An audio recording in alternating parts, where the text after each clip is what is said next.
Zoti tregoi gradën e lartë të atyre që ndjekin udhën e Kuranit, për të treguar edhe punën e atyre që nuk e ndjekin këtë rrugë. Zoti urdhëron e thotë: "Wa yawma yahshuruhum jami'a ya ma'shara al-jinn qad istakthartum min al-insi wa qala awliya'uhum min al-ins rabbana istamta'a ba'duna bi ba'd wa balaghna ajalana alladhi ajjalta lana qala an-naru mathwaakum khalidina fiha illa ma sha'a Allah Inna rabbaka hakimun alim."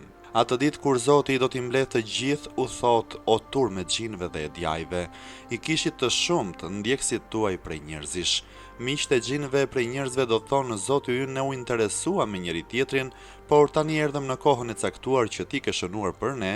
Zoti do t'u thotë: "Zjarri i xhehenemit është vendbanimi juaj dhe aty do të qëndroni përgjithmonë, përveç asaj kohe kur do Zoti t'ju nxjerr prej andej, sepse Zoti yt vepron ashtu siç duhet dhe është plotësisht i ditur." Kuptimi: Kujtoja o i dashur im atë ditë kur ne do t'i mbledhim të gjitha xhinët e të gjithë njerëzit që i vën shok Zotit, dhe do të themi: "O turme xhinëve, i shtuat shumë i thtarët tuaj nga njerëzit, ju i shtynit ata në punë të këqija dhe ata e pranonin sytjen tuaj, e vinin pas jush."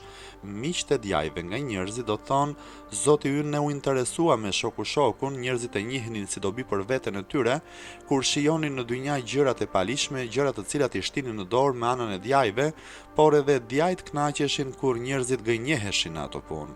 Zoti ndaj këtyre fjalëve do t'u thotë: "Zjarri i xhehenemit është vendbanimi juaj dhe aty brenda do të rini përgjithmonë." Përveç asaj kohe që Zoti do t'ju nxjerr prej andej, sepse Zoti nganjëherë i nxjerr banorët e xhehenemit prej zjarrit dhe i fut në të ftohtë, sepse Zoti është veprues, hakim i drejtë dhe plotësisht i ditur. "Wa kadhalika nuwalli ba'da adh-dhalimin ba'da bima kanu yaksibun." Kështu a bëjmë shok një pjesë të keqbërësve pjesës tjetër për shkak të punëve që ata kanë bërë. Siç ishin miq në dynja me djajt, po ashtu i shoqërojmë edhe në xhehenem me shoku shokun për shkak të punëve që ata kanë bërë. "Ya ma'shara al-jinni wal-insi alam ya'tikum rusulun minkum yaqussuna 'alaykum ayati wa yundhirunakum liqa'a yawmikum hadha qalu shahidna 'ala anfusina wa gharrathum al-hayatu ad-dunya wa shahidu 'ala anfusihim annahum kanu kafirin." Ditën e Kiametit do t'u thuhet nga ana e Zotit: "O turme xhinëve dhe e njerëzve, a nuk ju erdhën juve pejgamber nga gjiri juaj, të cilët ju tregonin juve ajetet e mia dhe ju friksonin me ardhjen e kësaj dite?" Ata do thonë: "Ne dëshmojmë kundër vetes tonë, i pohojmë fajet tona." Ata i ka gabuar jeta e dynjas, më në fund dëshmuan kundër vetes së tyre se kanë qenë qafir. "Dhalika allam yaku rabbuka muhlikal qura bi dhulmi wa ahluha ghafilun." Kjo, dërgimi i pejgamberëve prej Zotit, është se Zoti yt nuk i zhduk katundet me pa të drejtë kur popullsia e tyre është në gjumë. Kuptimi: Puna që i përshtatet të vërtetës është dërgimi i pejgamberit në një vend dhe pasi ai duke treguar atyre të drejtën dhe ata të mos e kenë pranuar, atëherë ata duhen zhdukur. Zoti nuk zhduk me padrejtësi. Ajeti i mund të përkthehet edhe kështu: ja, kështu Zoti yt nuk i zhduk katundet për shkak të padrejtësisë që ata bëjnë kur popullsia e tyre janë në gjumin e paditurisë.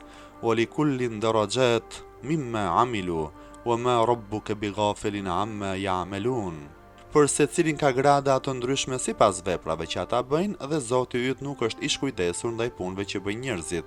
"O rabbukal ghaniyyu dhur rahme yasha yudhhibukum wa yastakhlif min ba'dikum ma yasha'u kama ansha'akum min dhurriyyati qaumin akharin."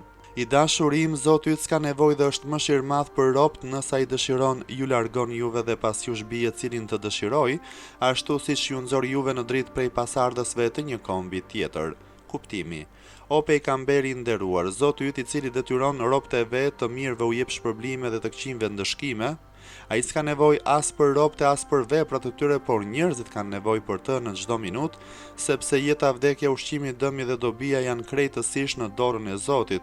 Ai ka mëshirë të madhe për robët e vet dhe ashtu siç u jep shpërblime atyre që e kryejnë detyrën e vet, po ashtu avonon ndëshkimin kundër vepruesve që ata të plotësojnë të metat dhe të bëjnë teube. Dhe ai Zot, nëse dëshiron, ju largon juve me një herë dhe në vendin tuaj bie një kombë tjetër, sikurse ju krijoi juve prej pasardhësve të një kombi tjetër, pra ai ju lë gjallë juve të tjerët, jo sa i ka ndonjë nevojë, por nga mirësia e nga mëshira e madhe që ai ka.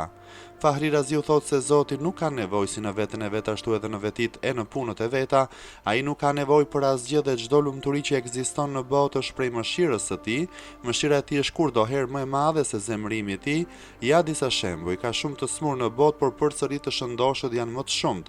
Shumë njerëz ngrysen e gdhihen pa bukë, por ata që e ngopin barkun janë më shumë. Ka mjaft të verbër, por shumica i kanë syt, pra shihet se mëshira e Zotit është më e madhe se zemërimi i tij. Si mëshira ashtu edhe mospasja, nevoja janë cilësitë veçanta të Zotit të vërtet, edhe të njerëzit të kafshët e të shpendët vërehet një farë mëshire, por edhe kjo dëmshuri është e krijuar prej Zotit e numërohet si mëshirë e Zotit. Innama tu'aduna la'at wa ma antum bimu'jizin. Ajo gjë që ju është premtuar do e mos ka për të ardhur, sepse ju nuk mund ta pengoni atë. Kuptimi.